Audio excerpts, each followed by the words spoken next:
Good evening. I hope you're all done wandering and gathering of all that wool, so you have time to Yeah. listen to us talk about three more albums, three more of our top 10 that influenced our musical taste. So far, we have gone through four each for a total of 12 records. And tonight we're going to add three more. So, anything before we begin, gentlemen? Ready to hit it. Same. Yeah, we've come up with a lot of really good music so far.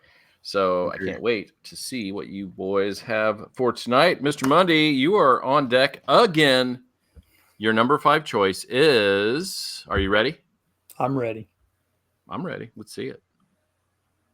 Oh, look at that. All right. Anthrax, Persistence of Time, dropped in 1990. So anybody that listens to this show or talks to me about music should probably know that Anthrax is my favorite band of all time. I have an Anthrax tattoo on my leg. And that's not likely to change anytime soon. Persistence of Time came out in 1990. Like I said, this was about the time. So I would have either been in 7th or going into 8th grade. I don't remember exactly what month this came out, but this is when I was really getting into like heavy music. Because before this, it was like Ozzy, Guns N' Roses, that kind of thing. But this is when like the heavy stuff started, especially the thrash metal. Mhm. So, Metallica, Slayer, Anthrax, Megadeth, the Big Four, and on, Testament, Exodus, all of that stuff. So Persistence of Time came out here, and it just absolutely blew me away. It was the perfect time for me to get into Anthrax because I had this album, which is just so good, and they were putting out videos that were awesome, and staying up late watching Headbangers Ball on Saturday nights. And like, this is not my favorite Anthrax album, but it hit at this time that really it just pulled me right in and made me go back and listen to everything else and everything since. And it's just kind of my entrance into the Anthrax oeuvre. So I love it. I still love it, and it's got a great album cover. And this was my first concert. They were touring on this album, so it's a lot of good memories. I guess the question for me would be, if this is not your favorite Anthrax record, which one is? Probably Among the Living. I mean, that's it's pretty standard answer, I think. But I mean, if you just look at the songs, what songs are on what album, Among the Living is just such a monster. So good. Gotcha. Yeah. What do you think about? It all hits? Sorry, go. No, go. I say it's fun when it all hits together. When you Yeah. get your mind blown, and then there's a concert to go to, and there's like you said, you use this day up for. Like that's a great time. Yep. What did you think about Anthrax and Public Enemy? Oh, loved it. Absolutely loved it. Yeah, and they kind of changed the game. Run DMC and Aerosmith, of course, came before that, but it just, Anthrax and PE they basically created a whole genre. Because it really, I think it spun more out of that than the Walk This Way. Yeah. No, I agree. I asked that question because guess what my number 5 is? Oh, I wonder. Public Enemy. It's Public Enemy. Takes a nation of millions to hold us back. So, I don't even know where to start with Public Enemy, but that is my go-to rap, hip hop, whatever you want to call it. It's the biggest voice in rap for me. I love Chuck's voice. Flav is the greatest hype man that has ever existed. And but for me, it's the message and the seriousness and what Public Enemy stood for, still stands for today, still fighting for those same things. And I think that's what I love the most about Public Enemy. Like them or not, they were taken very seriously. Mm-hmm. The FBI was keeping their eye on him because they were dangerous. Yeah. Because he was louder than a bomb. He said things that they didn't want to hear. Right. And he spoke up for people who couldn't speak up for themselves. And that's why I respect him so much. And their music is just, it's phenomenal anyway. His flow is amazing. His voice is killer.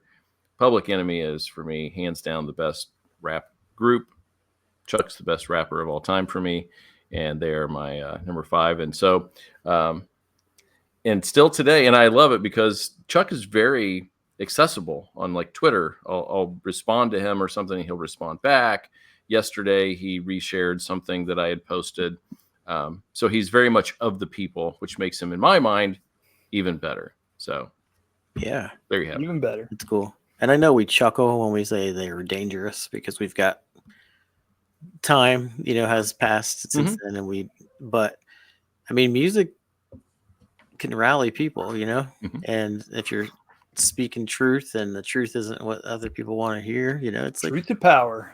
yeah, there is a danger to that power that's on top of the hill at that point in time. So it's just interesting because so many bands have come across NWA and some of the metal bands and whatever just that are deemed dangerous, and but it's kind of cool because Public Enemy had that edge, they had that power, and you're right, they're one of the greatest of all times.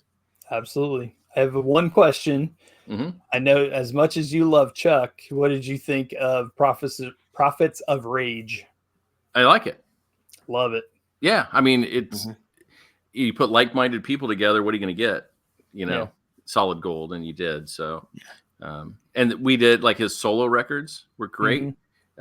Jeremy, you and I did, we reviewed his last one, We Rock Stadium. Oh, that baseball record was insane. Good. Yeah, so it was good. amazing. Yeah, singing about baseball after all the other, and it still comes across fantastic. So multi-talent. And what I love too, and Tony, you would probably dig this, but he does a lot of art, and he posts his art all the time, but he does what he calls Naffic grovels, and he posts them out there. What he does is he an image a day he draws, and it's something topical that he writes about. And so I've got them. You probably can't see it back there, but I've got 4 of them there, and he's working on one right now. He's doing 1 per day, and at the end of the year, then he'll put that out as a book, and That's just great. Beautiful. It's so good. Can you see him on like Instagram, or is that where you're? He's on Twitter, and then he's got his own.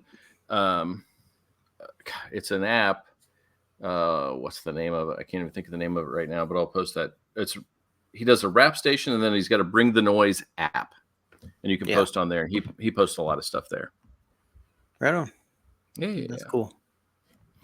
So, all right, Tony, you're up. Number 5. What you got? Okay.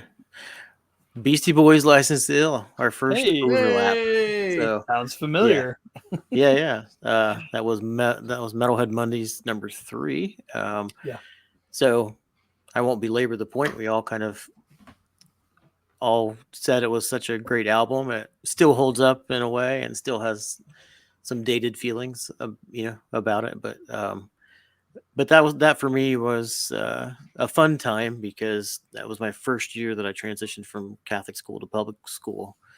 And, it was just one of those albums that like everybody listened to and talked about. And if you had that basement party at somebody's house, watching movies, listening to music and stuff, that was always on rotation. So kind of holds some special memories for me, but it also did introduce me more to rap because I was kind of into pop, hadn't quite hit metal yet, but I hadn't heard anything like Beastie Boys, and obviously no one's really doing it like they did it to begin with. So great, solid album.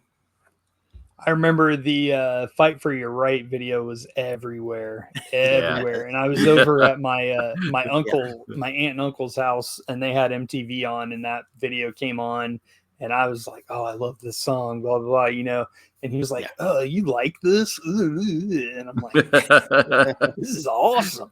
Of course I like this. Oh, man. Everybody liked that. Yeah. Back on the nascent MTV when they actually showed music. That was nice. Yeah. So Very check out cool. our episode 3. We have a little bit more on License to Ill. Yeah. That's what we like to call a callback. Good work, John. Yeah, so that's crazy. It actually took us 15 records for us to have something that matched up, which is pretty cool. Yeah, not Because bad. we all really have pretty similar tastes. So Mhm. interesting. Yeah. Yeah. Oh, what does that mean, Monday? I think. Yes and no. No, of course we're not 100% across the board. Yeah. You But in got your Neil general, Youngs, your Fiona Apples, you know. we got some- those are called anomalies, and they're just kind of out there. Yeah. But generally, we're down this straight and narrow. But Yeah, exactly.